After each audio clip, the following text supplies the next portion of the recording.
बहुत अच्छे। नियमित विषय पर बढ़ने से पहले एक चर्चा और करना चाहता हूँ आपसे।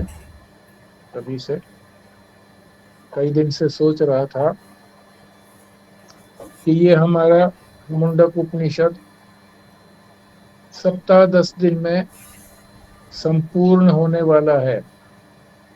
केवल 28 पृष्ठ बाकी बचे हैं। तो इसके बाद हमने कौन सा और ग्रंथ लेना है,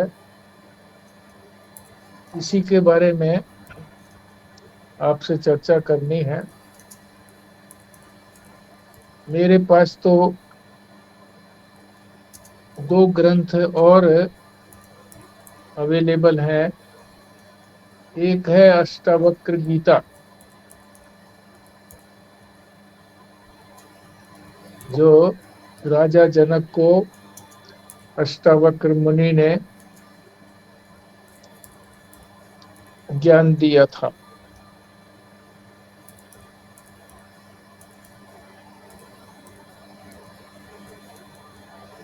राजा जनक ने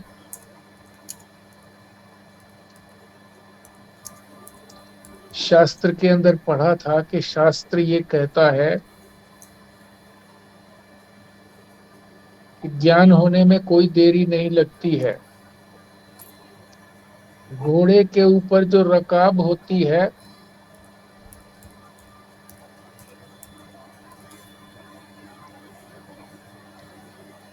और जो दोनों तरफ पैर रखने के लिए, कि पैर रख करके एक साइड में और दूसरा पैर दूसरी तरफ ला करके घोड़े पर सवार होता है व्यक्ति। तो शास्त्र में कहीं उन्होंने पढ़ा था कि घोड़े की रकाब के ऊपर पैर रखने में जितना समय लगता है, उतने समय में ही ब्रह्म ज्ञान हो जाता है।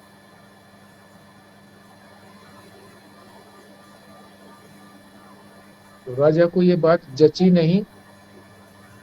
राजा ने अपने सारे राज्य के सारे ब्राह्मणों को इकट्ठा किया और उनके सामने ये प्रस्ताव रखा कि शास्त्र ऐसा कहता है, अगर ये सच्ची बात है तो आप लोगों में से कोई आए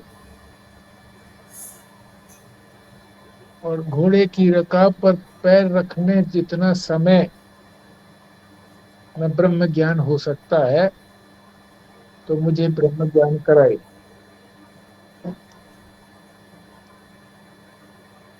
तो कोई भी ब्राह्मण आगे नहीं बढ़ा। इस पर राजा ने सारे ब्राह्मणों को, राज्य के सारे ब्राह्मणों को बंदी बना लिया। इस प्रकार से कोई भी ब्राह्मण, वो बाहर से कोई आता था उसके राज्य में, तो वो प्रवेश नहीं करता था कि मुझे भी जेल में डाल दिया जाएगा। एक दिन ऐसा हुआ कि एक मुनि, जिसका नाम अष्टावक्र था, वो पेड़ के नीचे आराम कर रहे थे। तो एक ब्राह्मण भी वहां पर आया। उसने कहा कि आप इस गांव में मत प्रवेश करना, इस राज्य के अंदर, नहीं तो आपको भी बंदी बना लिया जाएगा। क्योंकि राजा ने ये घोषणा कर रखी है कि जो मुझे घोड़े की रकाब पर पैर रखने जितना समय में मुझे ब्रह्म ज्ञान करा सकता है, तो मैं शास्त्र के वचन को सत्य मानूंगा, अन्यथा नहीं। वो कहने लगा कोई बात नहीं है। वो गया, राजा के महल में गया और कहा, सभा बैठी हुई थी और भी सभासद थे, बहुत विद्वान पुरुष थे सभा में, जनक के विद्वान रहते थे। जब ये अष्टावक्र वहां पर गया तो 8 तरह से ये टेढ़ा था, 8 अंग इसके सारे टेढ़े थे। तो वो उसी टेढ़ेपन से ही चल करके गया, तो सबको हंसी आ गई। राजा भी मुस्कुरा दिया। अष्टावक्र ने कहा कि राजा की सभा में सभी जो है वो मूर्ख बैठे हुए हैं, कोई भी ज्ञानी नहीं है, सारे चमार बैठे हुए हैं, चमड़ी को देख रहे हैं। राजा को इसी एक वाक्य से ये लगा कि ये विद्वान है। तो उन्होंने कहा कि भैया मैं आपको गुरु मानता हूँ, आप मुझे ज्ञान कराइए। तो गुरु ने कहा कि मुझे सर्वस्व अर्पण कर दो, तन मन धन सब, राज्य। तो राजा ने सब कुछ अर्पण कर दिया उनके, और फिर उनको उपदेश दिया। और उपदेश की समाप्ति के पश्चात राजा जनक से पूछा, क्या आपको शास्त्र के उस वचन पर अभी विश्वास हुआ या नहीं? क्या वचन था कि घोड़े की रकाब के ऊपर पैर रखने में जितना समय लगता है उतने में ब्रह्म ज्ञान हो सकता है? तो बोले हाँ, मुझे शास्त्र के वचन पर पूरा विश्वास हो गया है। इस प्रकार की कथा इसमें अष्टावक्र गीता में आती है। तो प्रश्नोत्तर रूप में है ये। राजा जनक प्रश्न करते हैं और अष्टावक्र मुनि उसका उत्तर देते हैं। तो ये पुस्तक मेरे पास है, और इस पुस्तक को जो संग्रह किया है वो, यानी भाषा में जिसको संग्रह करके लिखा है, श्री निर्मल पीठाधीश्वर आचार्य महामंडलेश्वर स्वामी सच्चिदानंद हरि साक्षी जी महाराज। ये भगवान भवन ऋषिकेश के महामंडलेश्वर रहे हैं। अब इनका शरीर है या नहीं है पता नहीं, होगा शायद। एक तो ये पुस्तक मेरे पास है जो आपको मैंने बताया है। दूसरी पुस्तक है एक लघु वासुदेव मननम। ये किसकी लिखी हुई है? श्री वसुदेव यति, श्री वासुदेव यति ने इसको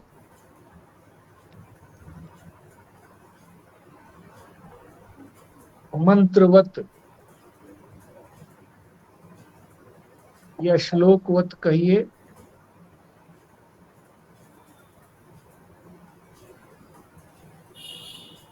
लिखा है। नाम भी इसीलिए वासुदेव मननम है, लघु वासुदेव मननम। लघु से ये मत समझें कि वासुदेव जी ने इसको संक्षेप रूप में किया हो, कोई और उनका विस्तृत कोई उपदेश होगा, उसको उन्होंने संक्षिप्त रूप में किया है, ऐसा ना समझा जाए। लिखा ही उन्होंने लघु रूप में है। और आगे लिखा है मननम, मनन करने के लिए। जो कुछ भी इसमें दिया गया है उसको मनन करने के लिए कहा गया है कि मनन करेंगे तभी उसका लाभ होगा। ये भी प्रश्नोत्तर के तरीके से है।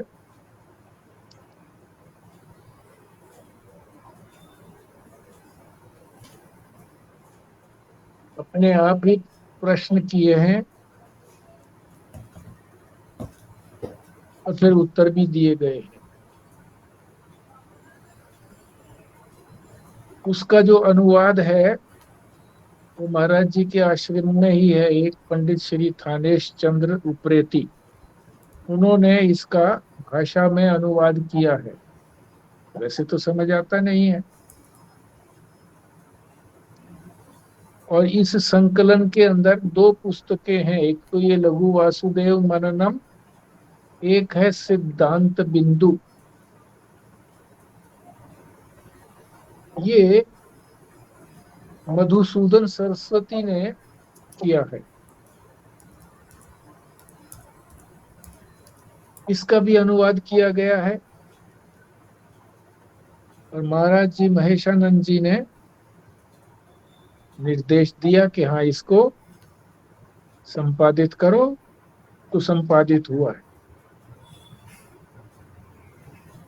ये दोनों ग्रंथ मेरे पास हैं, प्रश्नोत्तर विधि से हैं, अष्टावक्र गीता भी, और ये लघु वासुदेव मननम, ये प्रकरण ग्रंथ है।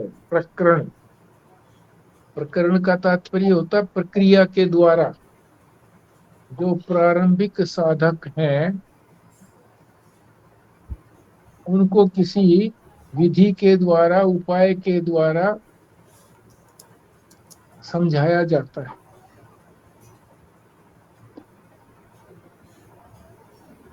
कि उनकी जो भी शंकाएं बीच में आती हैं सबका समाधान कर दिया जाता है प्रश्नोत्तर के रूप में।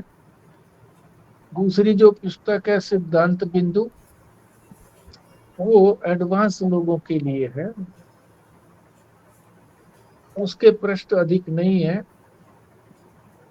थोड़े ही हैं।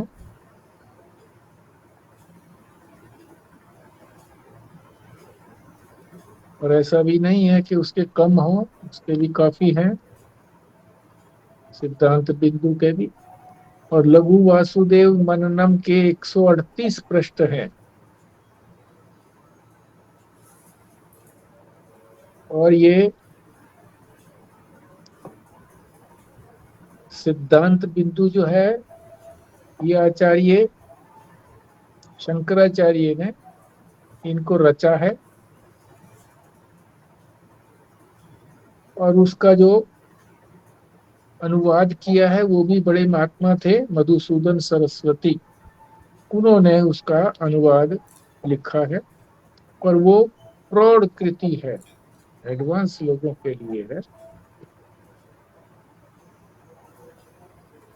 वो भी काफी बड़ी है, शायद इससे भी बड़ी है, क्योंकि सारे जो हैं वो जितने भी पृष्ठ हैं 200, 280, 81 समझिए, तो 138 हैं, तो लगभग बराबर हो गया। ये दो पुस्तकें मेरे पास उपलब्ध हैं। ये लघु वासुदेव मननम संन्यास आश्रम दिल्ली से भी प्राप्त हो सकता है, क्योंकि ये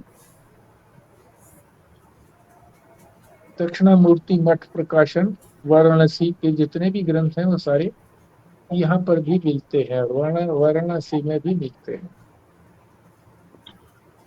और ये जो उससे पहले अष्टावक्र गीता था, ये भगवान भवन से है। मगर आपके पास कोई भी अवेलेबल हो, कहीं से भी मिल जाए, तो भी श्लोक तो वही होंगे। उनका जो है वो बताने का ढंग अलग होगा।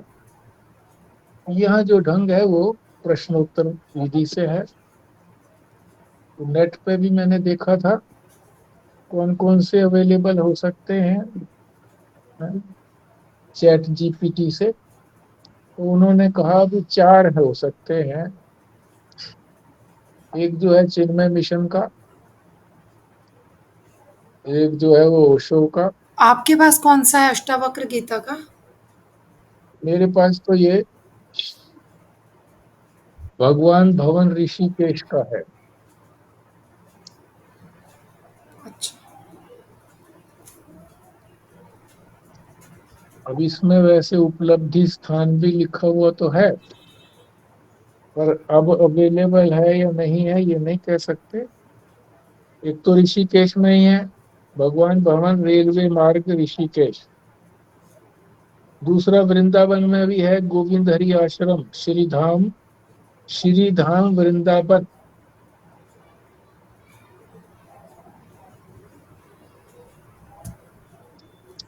और इनका सत्संग भी होता है भगवान भवन का टैगोर पार्क दिल्ली में। वहां तो अवेलेबल होगी नहीं मेरा ख्याल है अभी, क्योंकि जो अवेलेबल का स्थान जो लिखे हैं वही लिखे हैं दो। भगवान भवन में तो सत्संग होता है टैगोर पार्क में। तो ये दो है मेरे पास। आप लोग कोई और सजेस्ट करना चाहें तो सजेस्ट करिए। सप्ताह 10 दिनों के अंदर ये संपूर्ण हो जाएगा, इसलिए आपके सामने प्रस्तुत किया है प्रस्ताव। किसी और ग्रंथ को आप समझना चाहें तो वो भी समझा जा सकता है। बाकी जो ओशो ने किया है तो मैंने देखा नहीं है। बाकी चिन्मय मिशन के बारे में कुछ ज्यादा मुझे अच्छापन नहीं लगता, क्योंकि वो स्वामी चिन्मयानंद जी ने इंग्लिश में किया था। अपने ढंग से करते हैं, प्रश्नोत्तर है या नहीं है पता नहीं वो किस तरह से है। पहले हम चिन्मय मिशन का देख भी चुके हैं तो कुछ ज्यादा इम्प्रेसिव लगा नहीं है। तो आप इस पर सोच विचार कर लेना। ये पहले ही मैंने किस लिए प्रस्तुत किया कि मैं सोचता था कि प्रवचन के बाद 5-10 मिनट बचेंगे तो मैं ये प्रस्ताव रखूंगा, पर ऐसा हुआ नहीं। कई दिन से सोच रहा था, इसीलिए पहले प्रस्तुत किया। तो अब हम अपने जो नियमित विषय है उसके ऊपर चर्चा करते हैं। तो हमने जो नया विषय प्रारंभ किया था 7वें मंत्र में, मोक्ष का स्वरूप। मुक्त हो जाते हैं, ऐसा आया था ना। परिमुंचति सर्वे, ब्रह्म ज्ञानी की जो इसको ब्रह्म ज्ञान हो जाता है, सद्यो मुक्ति हो जाती है, तुरंत मुक्ति हो जाती है, कहीं जाना आना नहीं पड़ता, यहीं पर और इसी क्षण, जिस क्षण ज्ञान होगा। तो इसीलिए ये मोक्ष का स्वरूप जो है वो उपनिषद बता रहा है। पहले ये तो पता लगे कि मोक्ष या मुक्ति का स्वरूप क्या है। तो 4 पंक्तियां हैं इसमें। पहली पंक्ति में कला का वर्णन है। यही हमने कल कर पाए थे हम। कला, कला का मतलब होता है टुकड़े, अंश, अवयव, अंग। परमात्मा के अतिरिक्त सभी जो हैं सब में अंग होते हैं। परमात्मा में अंग नहीं है, परमात्मा तो पूर्ण है,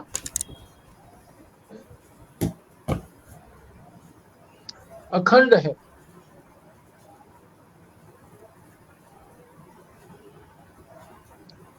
तो जो ब्रह्म ज्ञानी है वो भी अखंड हो जाता है।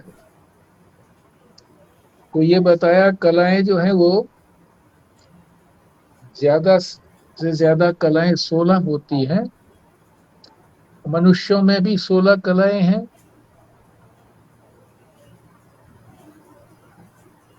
चंद्रमा में भी 16 कलाएं हैं, मुमुक्षु में भी 16 कलाएं हैं। मुमुक्षु माने जो मोक्ष चाहता है।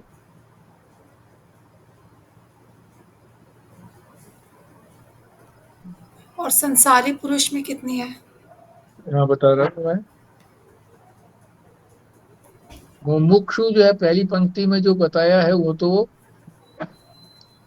ज्ञानी महात्मा के लिए बताया है, कि जिसमें 15 कलाएं जो है वो तो अपने जहां से निकली थी, परमात्मा से निकली थी, उसमें समा जाती है। एक कला बचती है, पहली पंक्ति में 15 ही तो लिखी है ना। एक कला बचती है, वो क्या बचती है कि जब तक वो जीवित रहता है, शरीर बना रहता है, इसी को जीवन मानते हैं आजकल, शरीर बना रहना।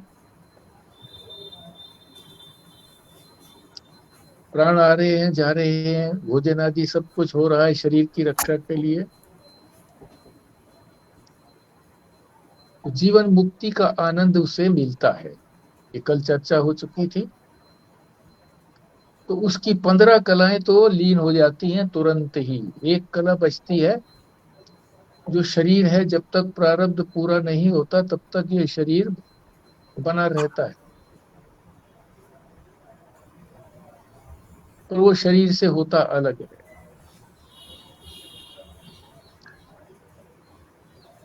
सामान्य मनुष्य में भी 15-16 कलाएं होती हैं, साधारण में भी,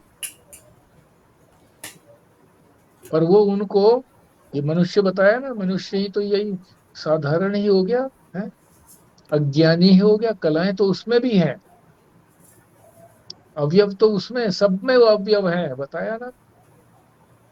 परमात्मा के अतिरिक्त सभी अवयव वाले हैं, अंगों वाले हैं, टुकड़ों वाले हैं। केवल एकमात्र परमात्मा ही निरअवयव है, अखंड है, कोई कला नहीं है उसके अंदर। सूर्य में बताई थी कल 12 कलाएं हैं।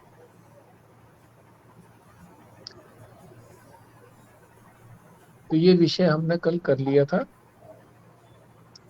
आज दूसरी पंक्ति में जो बताया है इसमें, वो केवल 2 पंक्तियों के अंदर ही, पृष्ठ संख्या 416 पर, जहां हमने समाप्त किया था, सबसे नीचे 2 पंक्तियां हैं, उन पंक्तियों में ही केवल इसका अर्थ दिया गया है। दूसरे मंत्र, दूसरी पंक्ति का, मंत्र की दूसरी पंक्ति क्या,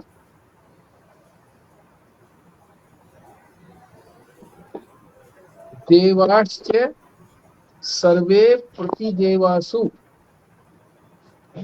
जितने भी देवता हैं, सारे देवता अपने अपने देवताओं में वास करने लग जाते, कर जाते।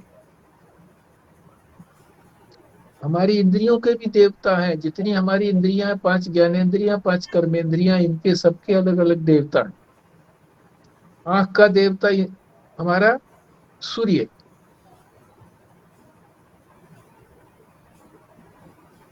हाथ का देवता इंद्र है, इस तरह से सबके देवता है। पर जो ये देवता है, इनके भी देवता है, तो ये अपने अपने देवता में, यानी अपने अपने कारण में लीन हो जाते हैं।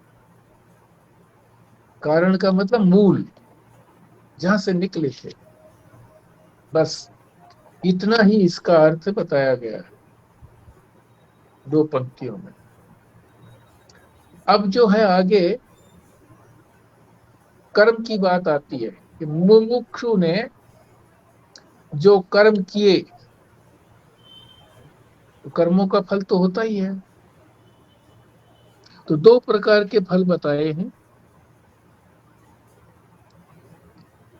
एक फल जो है वो प्रवृत्त फल, प्रवृत्त का मतलब जो अभी चल रहा है,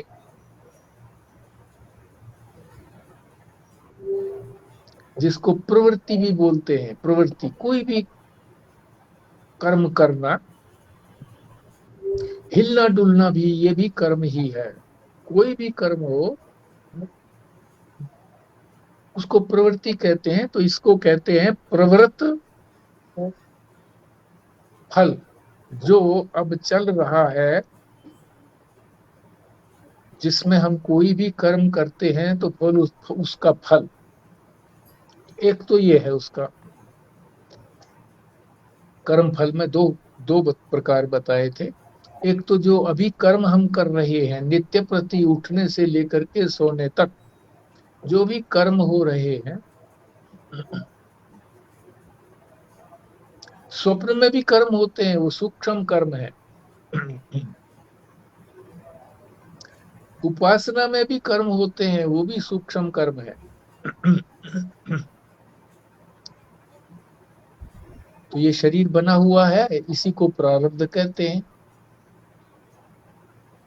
कि जब तक इस शरीर का प्रारब्ध पूरा नहीं होता, यानी फल प्राप्ति सुख या दुख की पूरा नहीं हो जाता, जो इस शरीर के निमित्त से भगवान ने इसको दिया हुआ है कि इतना निमित्त पूरा होगा तो ये शरीर, इतने फल पूरे होंगे तो ये शरीर चला जाएगा। दूसरा है निवृत्त फल। निवृत्त यानी अब वो चल नहीं रहे कर्म। ऐसे कर्म हैं जो पहले किए थे, अब उन कर्मों को हमने छोड़ दिया है, मगर उन कर्मों का भी फल होता है। उन कर्मों को कहते हैं संचित कर्म,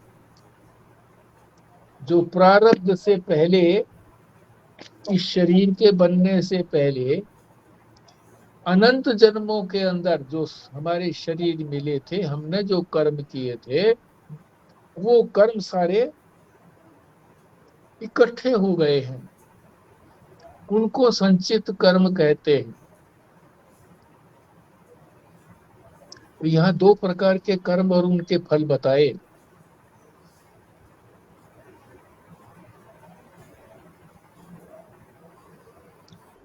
मगर शास्त्र के अंदर ये भी बताया है कि तीन प्रकार के कर्म होते हैं। संचित कर्म, प्रारब्ध कर्म। प्रारब्ध कर्म कौन से होते हैं? जो संचित कर्मों के अंदर फल देने के लिए तैयार हो गए हैं। जैसे आम के पेड़ में सैकड़ों आम लगते हैं पर सारे नहीं पकते, कुछ पकते हैं। इसी तरह से जो कर्म है, जो फल देने के लिए तैयार हो गए हैं, उन फलों को के लिए ये शरीर दिया गया है, उसको कहते हैं प्रारब्ध कर्म। एक हो गया संचित कर्म, अलग हो गए ना, बाकी जो बचे वो सारे संचित कर्म है। थोड़े से ही कर्म उसके अंदर प्रारब्ध कर्म में आते हैं, बाकी तो जैसे आम बचे रहते हैं पेड़ में, इसी तरह से यहाँ भी कर्म बचे रहते हैं, संचित कर्म। और ये प्रारब्ध कर्म आ गए। और इनको क्रियमाण कर्म भी कहते हैं। जो प्रारब्ध चल रहा है अभी, इस प्रारब्ध को भोगने के लिए जो कर्म होते हैं, क्रियमाण कर्म, अभी कर्म हो रहे हैं, तो ये प्रारब्ध से भी हो रहे हैं और हम अपने आप भी कर रहे हैं। मनुष्य तो दोनों प्रकार से करता है। एक तो प्रारब्ध उसको जबरदस्ती करवाता है कि ऐसा तुझे करना ही पड़ेगा। क्यों? कि तुझे शरीर मिला है उस तरह का भोग करने के लिए, तो कर्म करेगा तो उसी तरह का फल होगा तेरा, तो तू भोगेगा। भोगना जरूरी है, वो है प्रारब्ध कर्म। कुछ ऐसे भी होते हैं कि मनुष्य अपने आप ही कर्म करता है, क्योंकि मनुष्य को स्वतंत्रता दी गई है। स्वतंत्रता इसलिए दी थी कि उसको एक विलक्षण वस्तु मनुष्य को दी है, जो और किसी प्राणी को नहीं दी है। बुद्धि, बुद्धि दी है उसको कि तू स्वतंत्र रूप से भी कर्म कर सकता है। और प्रारब्ध कर्म तो भोगने ही है, वो तो भोगने ही पड़ेंगे, वो तो मजबूरी है। तो हम लोग वो भी भोगते हैं जो इस शरीर के निमित्त से मिले हुए हैं। और अपने आप भी कर्म हम और बनाते हैं, इसीलिए उसको कहा है क्रियमाण, जो अभी कर्म हो रहे हैं। तो क्रियमाण कर्म दो तरह के हो गए, एक प्रारब्ध कर्म और एक क्रियमाण कर्म। केवल मनुष्यों की बात है ये। पशु पक्षियों में तो कर्म होता ही नहीं है। आप कहोगे जी काम तो करते हैं वो, खाते पीते भी हैं, भागते दौड़ते भी हैं, डर लगता है तो डंडा लेके भागते हैं, तो आगे आगे भागते हैं। और कोई उनको जो है ना, वो उनका सामना करता है तो सींग से उसको भगा भी देते हैं। और पशु भी ऐसे हैं जो शेर चीता वगैरह हैं, वो तो बाहर भी जाते, खाली भी जाते हैं। तो क्या बुद्धि नहीं होती? नहीं, वो तो केवल प्रारब्ध से चलते हैं। जैसे आपने यहाँ जानते ही हैं कि कंप्यूटर के अंदर यानी लैपटॉप के अंदर जो ये गूगल बाबा जी जो है या चैट जीपीटी है, इन्होंने उन महात्माओं से और चीजों से सारा ज्ञान इकट्ठा किया हुआ है। और वो इकट्ठा किया हुआ ज्ञान जो है, कोई भी प्रश्न पूछते हैं तो वो इकट्ठे किए हुए ज्ञान में से उत्तर देते हैं। अपने आप बुद्धि से नहीं सोच करके बताते, जैसा फीड किया हुआ है वैसा ही वो बोलते।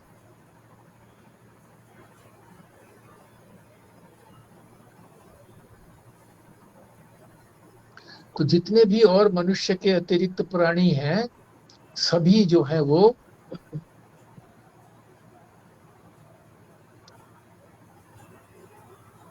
इस तरह से फीड किए हुए हैं प्रकृति ने।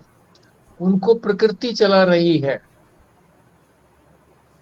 इनबिल्ट है उनके अंदर।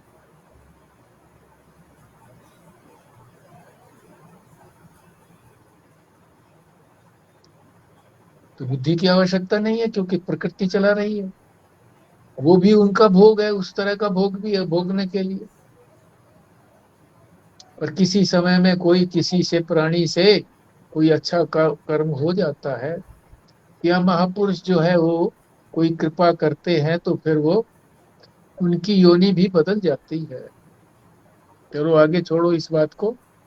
तो ये दो तरह के बता दिए हैं कर्म, यानी फल भी कहो, कर्म हो गए तो फल भी होते हैं। तो प्रारब्ध कर्म के अंदर एक तो जाति, किस जाति में पैदा होना है ये परमात्मा निश्चित करते हैं। हमारा अपना कोई चॉइस नहीं है उसमें। प्रारब्ध कर्म के अंदर ही होती है जाति।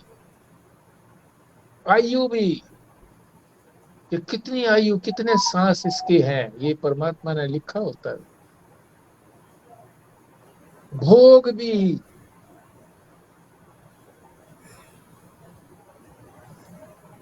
कि कौन कौन से भोग करने हैं। पाप कर्मों के फल भोगने हैं, कितने दुख होगा उससे। पुण्य कर्मों का फल से सुख होगा। तो सुख दुख हमको अपने कर्मों से होता है। ये भोग है, ये भी हमारा निश्चित किया हुआ है।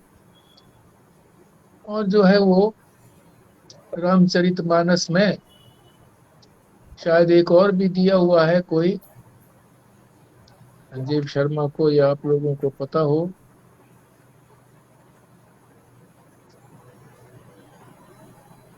कि जाति गुण होगा, शायद जाति गुण आयु ऐसा कुछ है, भोग तीन तो यहाँ दिए हुए हैं।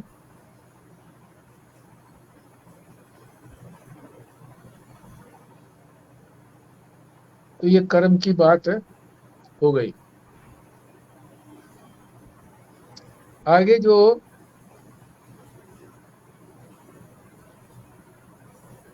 ये तीसरी पंक्ति में कर्म की बात भी लिखी है। तीसरे यानी 7वें मंत्र के अंदर तीसरी पंक्ति में कर्माणि और विज्ञानमय आत्मा।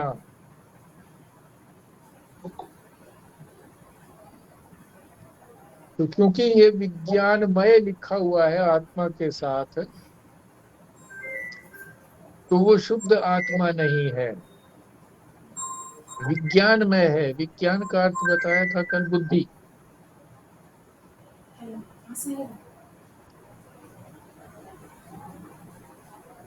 तो वो बुद्धि के अनुसार चलता है,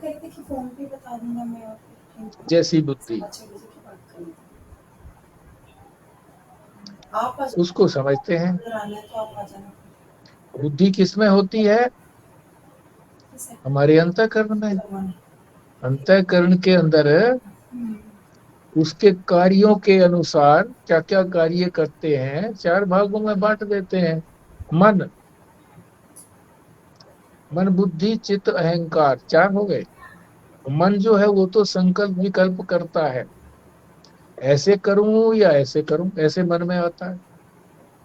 ऐसे ठीक है या ऐसे ठीक है, ये तो मन हो गया। बुद्धि निश्चय करती है कि नहीं ऐसे कर ले, बस। जैसे संस्कार बुद्धि में होते हैं, मन में होते हैं, तो मन भी उसी प्रकार के संस्कारों को बुद्धि के सामने प्रस्तुत करता है कि निश्चय करके बताओ। तो बुद्धि निश्चय करके बताती है कि हमने जिस चीज का निश्चय किया हुआ है उसी निश्चय के अनुसार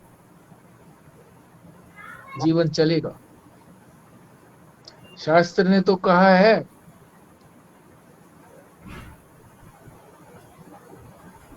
ब्रह्म सत्यम जगन मिथ्या। ब्रह्म ही सत्य है और सारा जगत उसके अतिरिक्त सब मिथ्या। मिथ्या को अर्थ को भी पहले बता भी चुके हैं, फिर भी समझ लो। हम लोग तो केवल दो ही चीज जानते हैं, सच और झूठ। परीक्षा में भी बच्चों से यही पूछा जाता है कि इसमें चार जो दिए हुए हैं अल्टरनेटिव, कौन सा ठीक है कौन सा गलत है, उस पर निशान लगा दो। ठीक पर निशान लगा दो, लगा देते हैं जो उनको लगता है बुद्धि से निश्चय किया हुआ है।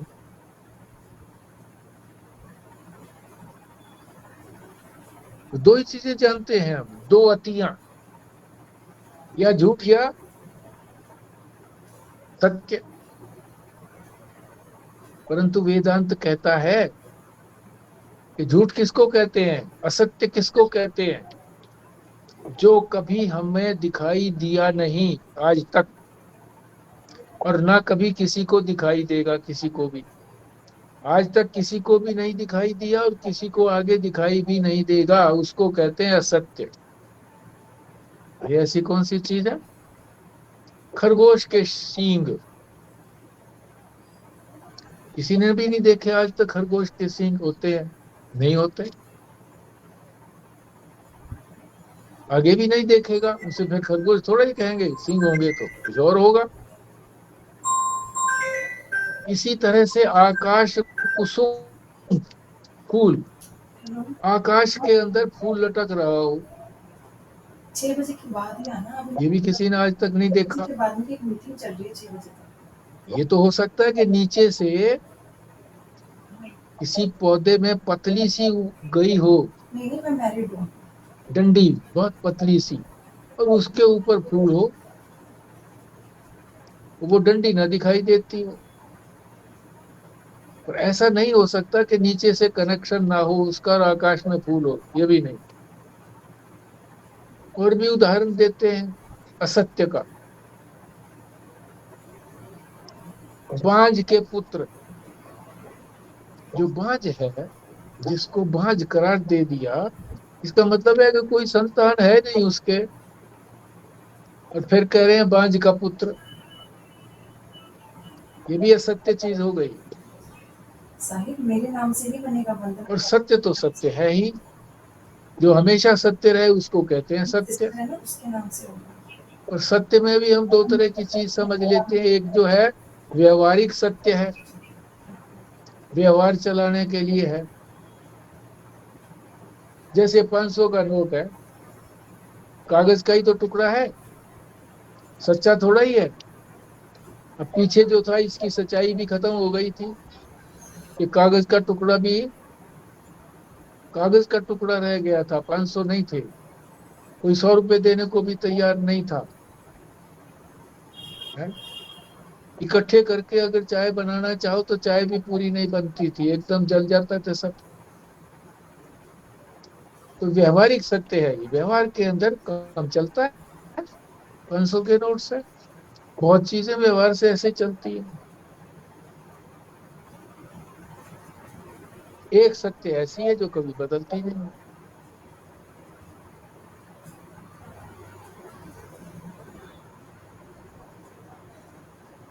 तो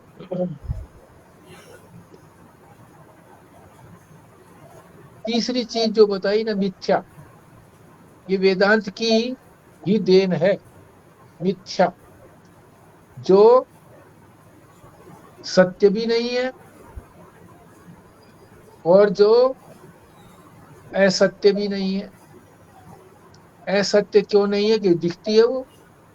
असत्य की परिभाषा हमने समझ ली थी कि जो किसी ने आज तक देखी नहीं है,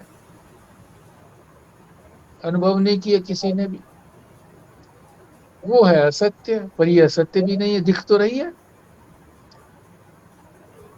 जो चीज दिख रही है उसको कहते हैं, ये सारा संसार दिख तो रहा है हमको, पर ये सच्चा नहीं है। क्यों नहीं है? कि बदलता रहता है। फिर ये लीन भी हो जाता है। गहरी नींद में चले जाते हैं तो कुछ बचता ही नहीं हमारे पास। और फिर जब प्रलय हो जाती है तो सारा संसार खत्म हो जाता है, दोबारा बनता है। पर अब तो दिख रहा है, सच्चा तो है नहीं। और झूठा भी नहीं कह सकते क्योंकि हमको दिख रहा है, इसलिए इसको मिथ्या शब्द जो है ये वेदांत की देन है।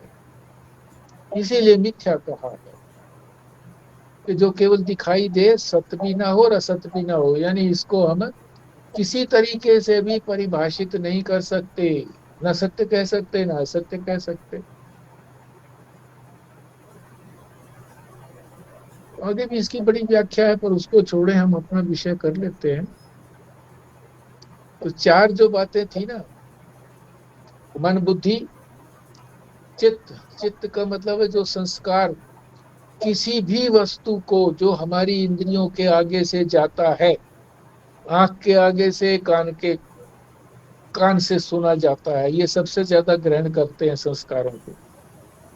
बाकी और भी संस्कार ग्रहण करते हैं, जिह्वा भी संस्कार ग्रहण करती है, नाक भी संस्कार ग्रहण करते हैं कि खुशबू कैसी है, बदबू है या खुशबू है, गुलाब की है या चमेली की है, उसे पता लग जाता है। स्पर्श से भी पता लग जाता है कि कठोर चीज है या मुलायम है। तो इसका हमारे ऊपर संस्कार पड़ता है। जब हम रेशम के, जो रेशम के, जो रेशम निकलता है और फिर वो रेशम की कोई चीज बनती है, तो हम उसके ऊपर स्पर्श करके जान लेते हैं कि अरे ये तो बहुत कोमल है, सबसे ज्यादा कोमल है। तो एक संस्कार बन गया ना हमारा उस वस्तु के बारे में। कोई भी वस्तु हमारे सामने अनुभव में आए और संस्कार न बने, ऐसा असंभव है। महाराज जी कहते हैं। बड़े लोगों को भ्रम है, लोग कहते हैं जी ये टीवी देख लूंगा मैं, मेरे पे कोई संस्कार नहीं पड़ता, मैंने तो सिर्फ धार्मिक कथा सुननी है। अरे धार्मिक कथा के साथ जो एडवर्टाइजमेंट आते हैं मोबाइल में, जी मैं ये जान लूंगा सारा, उसमें जो आते हैं एडवर्टाइजमेंट, और उसमें गंदी गंदी तस्वीरें आती, जी देखूंगा नहीं उनको। ये भी संस्कार पड़ गया, देखूंगा नहीं है? न देखने का संस्कार पड़ गया कि भाई हाँ इस चीज को नहीं देखूंगा। कैसे निर्णय करोगे? देख करके ही तो निर्णय करोगे कि ये मेरे देखने लायक है या नहीं है। जहां देख लिया तो फोटोग्राफिक कैमरा है हमारा मन। जब रील एक्सपोज हो जाती है, क्लिक कर देते हैं, तो जो भी सामने होता है वो सब छप जाता है। और वो छप जाता है तो फिर वो कहाँ जाता है? संस्कार हमारे चित्त में। तीसरा जो अंग है वो चित्त, वो एक स्टोर हाउस है। जैसे कैमरे में वो रील होती है, उसमें सारे अक्षर आ गए, फिर बाद में उनको देख लो, धो लो या उसको डेवलप कर लो, जैसा भी है। और चौथा है अहंकार। कि जो कुछ भी बुद्धि ने निर्णय किया है उसको मैं मान लेना, उसको कहते हैं अहंकार, कि यही मैं हूं बस। ये सबसे ज्यादा प्रबल है। तो ये चारों जो है उसमें अंग होते हैं। तो ये इसलिए बताया कि अंतःकरण शब्द इसके अंदर आया है। विज्ञानमयश्च आत्मा, आत्मा जो है वो, जो विज्ञानमय आत्मा कही है, यानी बुद्धि वाली आत्मा, जो बुद्धि को ही मैं मानती है। आत्मा के बिना किसी की मैं, कोई मैं कह नहीं सकता। जब तक आत्मा नहीं होती, चेतन नहीं होता, उसका प्रकाश नहीं पड़ता, तो अहंकार भी उसको मैं रूप से नहीं जान पाता। तो आत्मा तो होती ही है। तो ये जो विज्ञानमय आत्मा है, ये तो अविद्याकृत, अविद्या से बनी हुई है। अविद्या से, अविद्या, अविद्या से, ये अविद्या उपाधि है। किसकी है? जीव की। और ईश्वर की माया उपाधि है। तो ये उपाधि वाला है, बुद्धि की उपाधि वाला है। ये बुद्धि उपाधि है।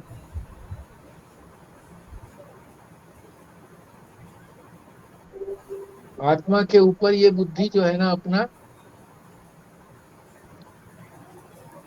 अधिकार कर लेती है बुद्धि।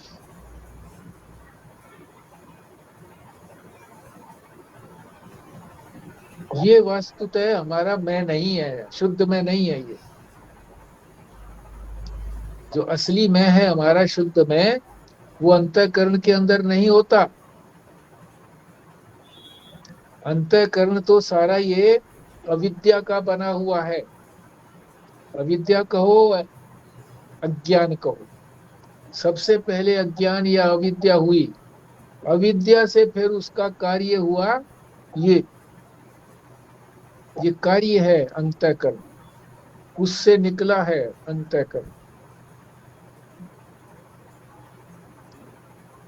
तो ये जो मैं है, ये वो मैं नहीं है।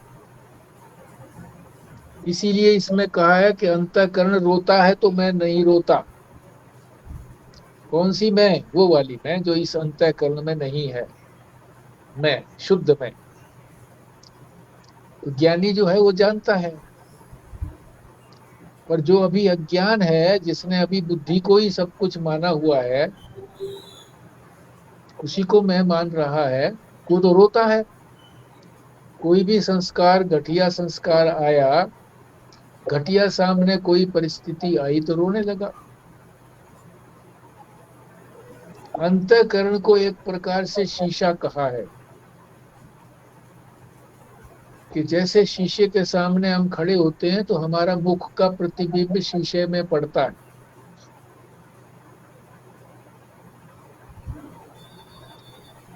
ऐसा लगता है कि हमारा मुख जो है वो शीशे में ही आ गया।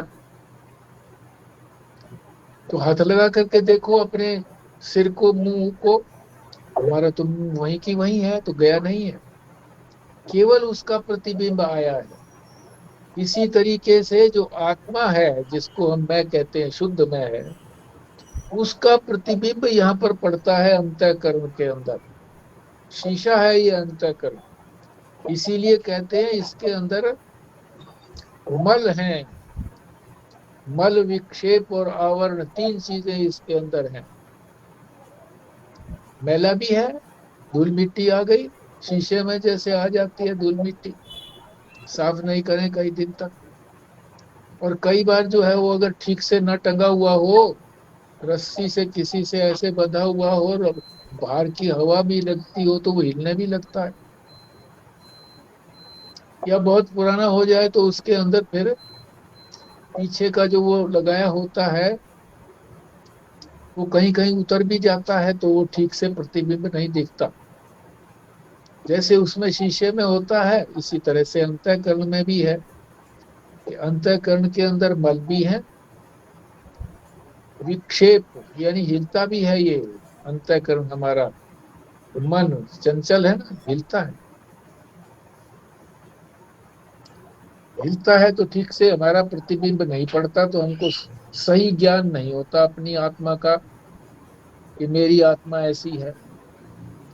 देखेंगे यहाँ पर ज्ञान होगा अपने आत्मा का, देखेंगे उसका प्रतिबिंब, और ज्ञान होगा बिंब का। हम अपने मुख को देख रहे हैं उसमें, शीशे में, और हमको ज्ञान हो रहा है कि मैं अब श्रृंगार कर रहे हैं अपना। तो हम सोचते ये हैं कि हम अपना श्रृंगार कर रहे हैं, अपने में ही श्रृंगार करेंगे देख करके शीशे को। शीशे में श्रृंगार नहीं करना है, शीशे को तो साफ करना है बस, ताकि वो हमारा श्रृंगारित जो मुख है वो दिखाई पड़ जाए। तो दर्पण जो है वो मैला होगा तो मैली पिक्चर दिखाई देगी, पूरी नहीं दिखाई देगी, धुंधली दिखाई देगी। हिलता होगा तो वैसे नहीं दिखाई देगा ठीक तरीके से, या कहीं से उधड़ गया होगा, पीछे से हट गया होगा, उसका जो लगा रखा है पीछे, जो आर पार नहीं जाने देता प्रकाश को, उसी से तो दिखता है ये। तो भी मुख ठीक से नहीं दिखाई देगा। हमारे में अगर सत्व गुण है तो वो ठीक दिखाई देगा।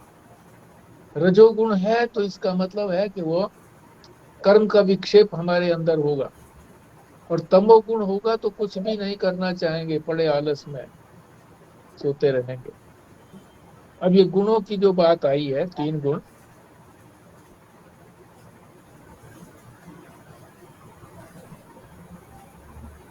इन 3 गुणों को इसमें बताया नहीं है, पर बताया जा सकता है। उससे पहले ये बता दिया कि जो अज्ञानी है वो तो इस शीशे को ही अपना आप समझता है कि यही मैं हूं बस, जो मेरा मन बुद्धि चित्त अहंकार है इसके अतिरिक्त और कुछ नहीं है। कैसे समझाया इसको महाराज जी ने कि चिड़िया जब दर्पण के सामने होती है तो उसे ये लगता है कि दूसरी चिड़िया सामने है, तो वो चोंच मारती है तो वो भी चोंच मारती है, चोंच मारती रहती है इसी तरह से। इसीलिए किसी ने गलती से अगर शीशा ऐसे रख दिया तो माता पिता कहते हैं शीशे को दूसरे तरह से रखो, उल्टा करके।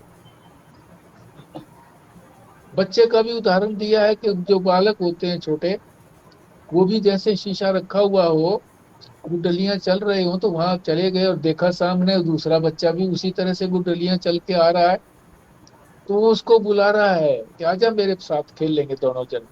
वो आता नहीं है, रोने लगता है। फिर माँ आती है, कहती है क्या बात हुई? बोले वो आता नहीं, मेरे साथ खेलता नहीं है। माता फिर उसको चुप करा देती है। ये 2 उदाहरण दे करके ये बताया है कि हम भी जो हैं, जो संसारी पुरुष हैं, वो भी बच्चे हैं। बच्चे अज्ञानी होते हैं ना, अज्ञानी, तो हम अज्ञानी बच्चे हैं। जब ज्ञान हो जाएगा तो ज्ञानी बच्चे हो जाएंगे, ज्ञानी बच्चे नहीं हो जाएंगे फिर तो ज्ञान वृद्ध हो जाएंगे, ज्ञान से भरपूर हो जाएंगे। अभी हमने जो है ना ये अज्ञान के कारण इस सारे शरीर से लेकर के अहंकार पर्यंत अपने आप को मान लिया, और फिर सुखी दुखी होते रहते हैं। तो जब ज्ञान होता है तो क्या होता है, ये उपाधि जो है, ये उपाधियां सारी शरीर से लेकर के अहंकार पर्यंत, इस सबको अपना मैं मानना छोड़ देता है वो, कि मैं नहीं हूं, मैं तो शुद्ध मैं हूं। और जो इनको मैं मानता है वो तो अशुद्ध है, इनके साथ मिला हुआ है, इनको अपना मैं मानता है, इसी को तादात्म्य कहते हैं। तो जब ये अंतःकरण की उपाधि और सारा ये इंद्रियों की और शरीर की उपाधि हम हटा देते हैं कि ये मैं नहीं हूं, तो दुख सुख चाहे शरीर में होता रहे, इंद्रियों में होता रहे, चाहे अंतःकरण में होता रहे, मैं उससे अलग हूं। तब ये तब ये जो है अलग हो जाए तो फिर ये परमात्मा में लीन होते हैं। जिसने अपने शरीर से अलग अपने आप को जान लिया है, दोनों शरीर, सूक्ष्म शरीर भी स्थूल शरीर भी, तब वो परमात्मा में लीन होता है। यहाँ तक हम आज विश्राम लेते हैं, क्योंकि आगे फिर कौन सा परमात्मा है, किस परमात्मा में लीन होते हैं, फिर परमात्मा के स्वरूप की बात आएगी, तो उसको हम फिर कल के लिए छोड़ देते हैं। यहाँ पर हम मध्य में, है ना, अंतःकरण की उपाधि का अपनयन हो जाता है, तब ये सब परमात्मा में लीन हो जाते हैं। यहाँ पर निशान लगा लीजिए। आज हो गया 29, 8:25। हाँ जी, और 2-3 मिनट कोई बोलना चाहे तो बोलो भैया।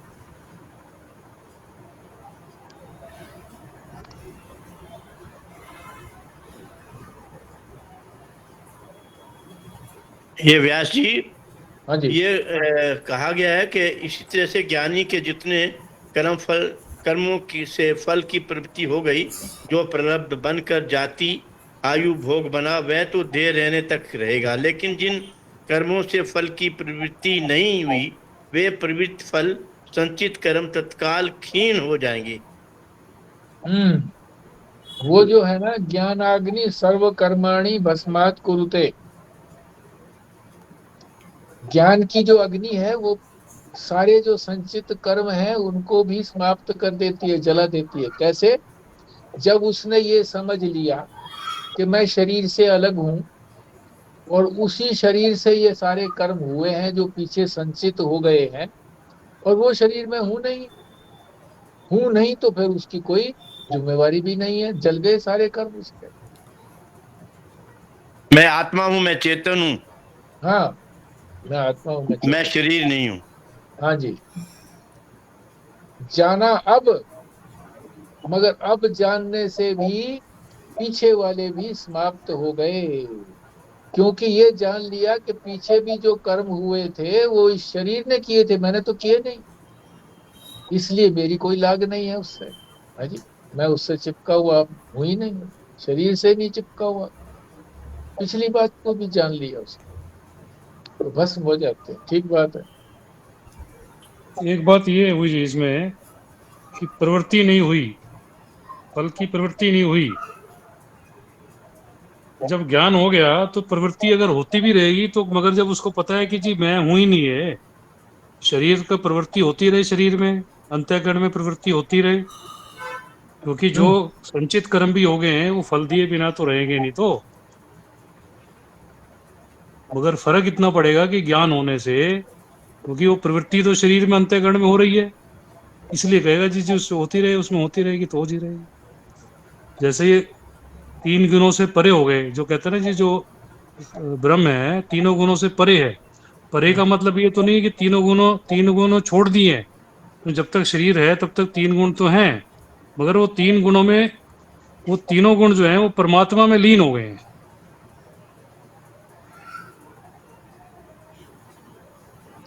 देखो, जब तक वो जीवित है तब तक व्यवहार तो होता है कि नहीं होता।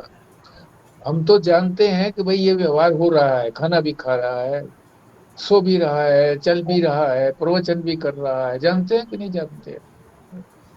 तो प्रवृत्ति तो हो रही है, पर उस प्रवृत्ति को वो जानता है कि ये प्रवृत्ति शरीर के द्वारा हो रही है, मुझे नहीं हो रही, इसलिए उसकी उसकी निवृत्ति हो गई है, उसने प्रवृत्ति को ये निवृत्त। यही यही मेरा कहना था कि प्रवृत्ति तो होगी, क्योंकि संचित कर्म अपना फल तो देंगे, बट क्योंकि उसको ज्ञान होने के बाद से वो होते रहे, उस पर असर नहीं पड़ेगा उनको। देखो, एक और बात गलत रह गई है कि संचित कर्म अपना फल नहीं देंगे, प्रारब्ध कर्म तो अपना फल देंगे। फल देने के लिए उसको कोई ना कोई तो क्रिया करनी पड़ेगी। जैसे फल, मान लीजिए ये हो गया कि भाई फल देना है, तो रजोगुण सामने आएगा, तो आश्रम बनाएगा और ज्यादा विस्तार करेगा, तो ये रजोगुण है। ये अपना कर्म का विस्तार करना रजोगुण है। पर ये ये तो वो तो जानता प्रारब्ध, है ना जी, ज्ञानी की जी गुण गुणों में वर्त रहे हैं, गुण गुणों में वर्त रहे हैं करके कहता मेरा इनसे क्या लेना देना है। नहीं, वो जानते हुए भी प्रवृत्ति तो होगी ना उसी प्रकार का, क्योंकि गुण अभी अभी जो है वो गुणों को जानते हुए भी मैं तीनों गुणों से परे हूँ, ये जानते हुए भी वो गुण प्रवृत्त करते हैं, प्रवृत्त शरीर को करते हैं, आत्मा को गुण प्रवृत्त नहीं करते, क्योंकि आत्मा तो गुणातीत है, उसको नहीं करते। शरीर को करते हैं, मन बुद्धि को प्रवृत्त करते हैं, तभी वो प्रवृत्ति होती है। मगर वो जानता है कि ये प्रवृत्ति नहीं है, ये निवृत्त हो रहे हैं, प्रारब्ध कर्म भोगने के से निवृत्त हो रहे हैं। इसीलिए निवृत्ति फल कहा है इसको, कि वो फल भोगने से वो निवृत्त हो रहे हैं, फल कर्मों के फल निवृत्त हो रहे हैं, मैं कुछ नहीं कर रहा।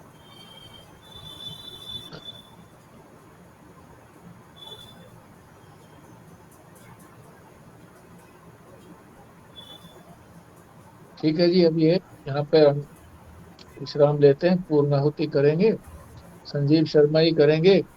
और जो पहले जो बताई थी 15 मिनट तक जो चर्चा हुई थी, आगे क्या शुरू करना है हमने, तो उसका भी अब जो है सोच विचार करके बताना अष्टावक्र फिर। गीता की बात करें जी, हाँ जी, अष्टावक्र गीता।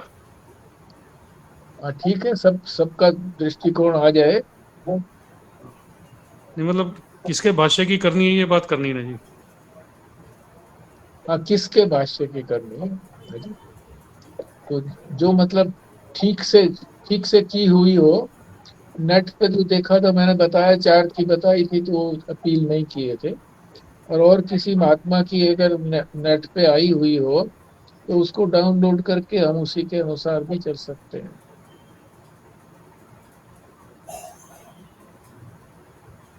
ठीक जी है जी, पूर्णाहुति करते हैं। चलो जी। ओम पूर्णमद पूर्णमिदं पूर्णात् पूर्णमुदच्यते पूर्णस्य पूर्णमादाय पूर्णमेवावशिष्यते। ओम शांति शांति शांति। नारायण नारायण नारायण। नारायण। नारायण। नारायण नारायण।